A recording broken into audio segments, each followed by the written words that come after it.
आप देख रहे हो कहानी मेरी जुबानी। समय था रात का। बाहर जोरों जोरों से बारिश हो रही थी और बिजली कड़कड़ा रही थी। डर का पूरा माहौल बना हुआ था। राघव का घर सुनसान इलाके पे पड़ता था, जंगलों के बीच में।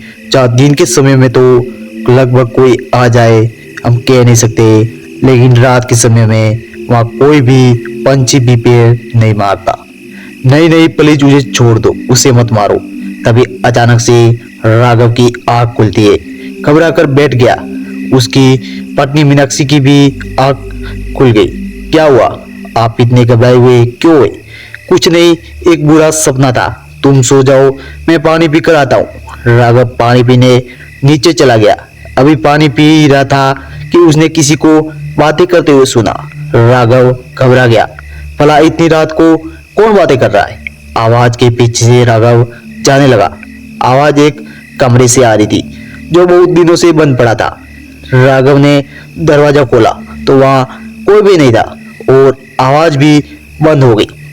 यह सोचकर राघव अपने कमरे में चला गया कि उस डरावने सपने की वजह से ऐसा महसूस हो रहा होगा। राघव अपने कमरे में जाकर सो गया। सुबह राघव फ्रेश होकर अपने काम पर चला जाता है। उसकी पत्नी अपने काम में लगी हुई थी। तभी बाहर ने किसी से बेल बजाई। मीनाक्षी जब गेट खोली तो वहां पे कोई भी नहीं था। मीनाक्षी गेट बंद कर कर चली गई। रात ढल चुकी थी, घना अंधेरा हो चुका था और राघव अभी तक घर पे नहीं आया। राघव को आने में अभी देर थी, तब तक खाना तैयार कर रख देती है। मीनाक्षी ये सोचती है। मीनाक्षी खाना बनाने में लग जाती है। अभी वह खाना बना रही थी, तभी उसे किसी की रोने की आवाज सुनाई दी। वह एकदम से डर सी गई। रो कौन रहा है, जबकि घर में मैं अकेली ही हूँ?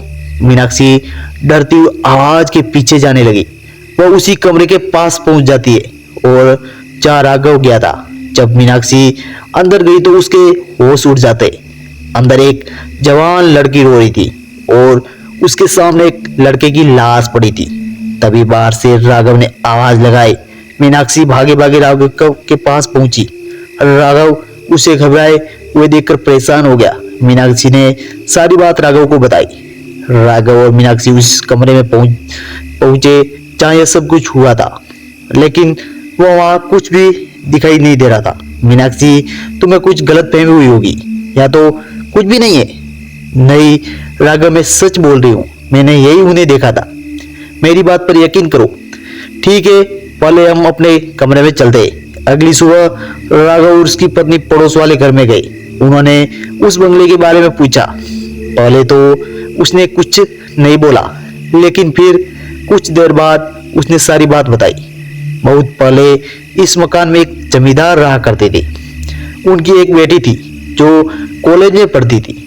उसे एक लड़के से प्यार हो गया था और वो लड़का बहुत करीब था। जब ये बात जमींदार को पता चली तो उसने उन दोनों को मारने की ठान ली, क्योंकि वो लड़का गरीब फैमिली से आता था और जमींदार नहीं चाहता था कि गांव के सामने मेरी इज्जत नीचे हो। इसीलिए उस जमींदार ने उस दोनों को मारने की सोची। और एक दिन जमींदार ने बड़े प्यार से अपनी बेटी की कहा, आज रात तुम अपने प्रेमियों को रात के डिनर पर बुलाओ, इसी बहाने में उसे भी मिल लूंगा।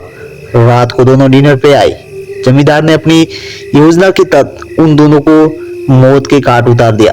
तब उस घर में उन दोनों की आत्मा भटक रही है। तब यह सुनकर राघव और मीनाक्षी के पसीने छूट जाते और उन्होंने उस मकान को तुरंत छोड़ दिया। दोस्तों, यह थी आज की रियल हॉरर घटना। अगर आपको वीडियो पसंद आया हो तो चैनल को सब्सक्राइब और वीडियो को लाइक जरूर से कर दीजिएगा। हम मिलते हैं एक न्यू हॉरर स्टोरी के साथ। तब तक बने रहिए रहस्य घटना में।